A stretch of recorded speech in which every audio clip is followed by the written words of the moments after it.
and I'm the Centre Manager here at Early Learning Centre Smithfield in sunny Kent, and I've got a special book to share with you that came all the way from my hometown of England, called Mr Men, The Great British Tour, written by Roger Hargreaves. Are you all ready? Then let's begin. Little Miss Sunshine loves going on holiday. She likes nothing more than visiting new places with her friends. So she bought a double-decker bus to do her very own guided tour of Great Britain, Sunshine Tours. Little Miss Sunshine had brought everyone an umbrella for the trip. It often rains in Britain, she laughed. Mr. Worry looked up at Little Miss Sunshine's bus. But your bus doesn't have a roof, he cried. I know, smiled Little Miss Sunshine. All aboard. The Great British Tour was from Land's End in the most western corner of England to John O'Groats at the very top of Scotland. The first stop on the tour was the Eden Project in Cornwall. In a huge dome, they trekked around a steamy rainforest and discovered how the plants there help keep us all alive. Mr. Greedy discovered how many cream teas he could eat. Then they got back on the bus to travel to Wiltshire, where Little Miss Sunshine showed them Stonehenge, one of the wonders of the world and the most prehistoric monument in Britain. Mr. Worry stayed on the bus, just in case it rained. Nobody knows how Neolithic man moved these enormous stones to build the circle, cried Little Miss Sunshine. I think Mr. Strong may have had an idea, giggled Little Miss Giggles. The next day, Little Miss Sunshine's tour took them across the south of England to Dover. Mr. Worry was very concerned when he saw the hot air balloons, which were going to take them over the White Cliffs. It's amazing! We're flying like a bird, cried Little Miss Giggles. I can even see France from up here. Luckily for Mr. Worry, he was in Mr. Greedy's balloon, which could not get off the ground. Too many cream teas. There was more tea at their next stop. Mr. Uppity had organised tea with the Queen at Windsor Castle. Little Miss Splendid was very jealous when the Queen greeted Little Miss Princess like an old friend. And Mr. Worry was very scared of the corgis.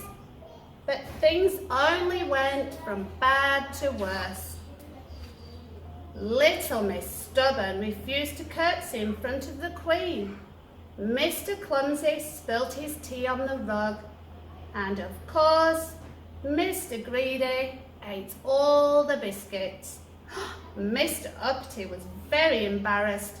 He wanted to be invited back. After a stressful day at the castle, they decided to take things a little bit slower and swap the bus for a barge along the Birmingham canals. Did you know that Birmingham has more canals than Venice? Asked Little Miss Sunshine. Hop aboard, everyone.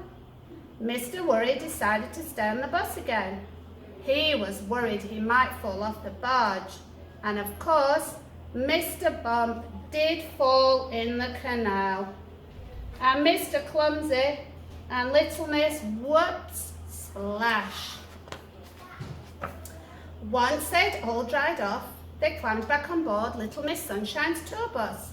Next stop, Wales, cried Little Miss Sunshine. Did someone say Wales? Asked Mr. Worry, nervously looking over his shoulder.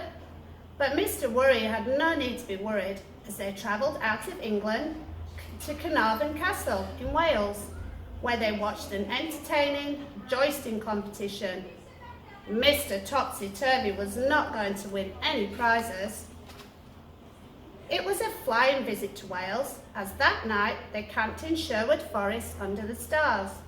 It was Mr. Strong's idea that they dress up as Robin Hood and his merry band of outlaws.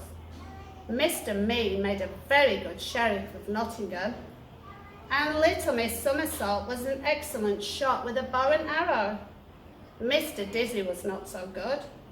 Not so much a bow and arrow as an arrow and bow. The next stop on Little Miss Sunshine's tour was Northern Ireland. They were up bright and early to board a ferry and sail across the Irish Sea. Mr. Tall wanted to see the Giant's Causeway. Legend had it that long ago, two giants loathed each other. Fionn, an Irish giant, built a path over the sea to reach the Scottish giant, Benandana. But he ripped it up in a rage, and the Giant's Causeway was made. However, explained Little Miss Sunshine, the causeway was really created by a volcano 60 million years ago. Mr. Worry was not sure which version worried him more, two giants or a volcano. The following morning, they were back on the ferry to England for a relaxing day on Blackpool Beach with fish and chips for lunch. Mr. Busy was too busy to stop for lunch. He was too busy making a sandcastle. It was nearly as tall as Blackpool Tower, which everyone climbed up after lunch. Well, not everyone. One person stayed on the ground, and I'm sure you know who that was. Whales, giants, volcanoes, heights. What next, wondered Mr. Worry? Well, next was sailing on Coniston Water in the Lake District. They hired a boat, but there was no wind. Mr. Worry's relief was short-lived, as Mr. Strong had a lot of puff.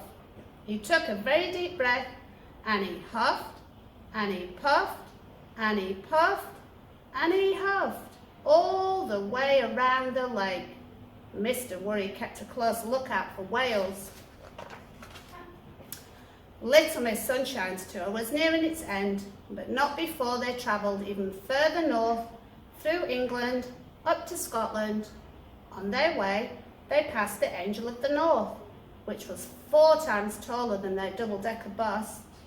Just before they reached Scotland, they came to Hadrian's Wall, which was built by the Romans 2,000 years ago. They decided to go for a long walk, but Mr. Forgetful forgot to shut one of the gates. Poor Mr. Worry, he was even afraid of sheep. In Scotland, they had to decide whether they should take the high road or the low road.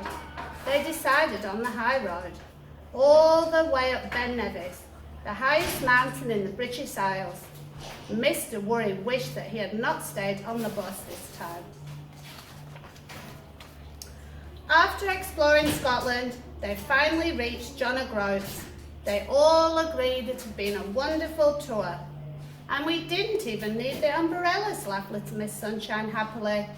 It's not called Sunshine for Tours for nothing. Cautiously, Mr. Worry stepped down from the bus. Plop. Was that a raindrop? Worried Mr. Worry. No.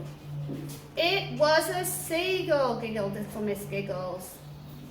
I hope you enjoyed the story.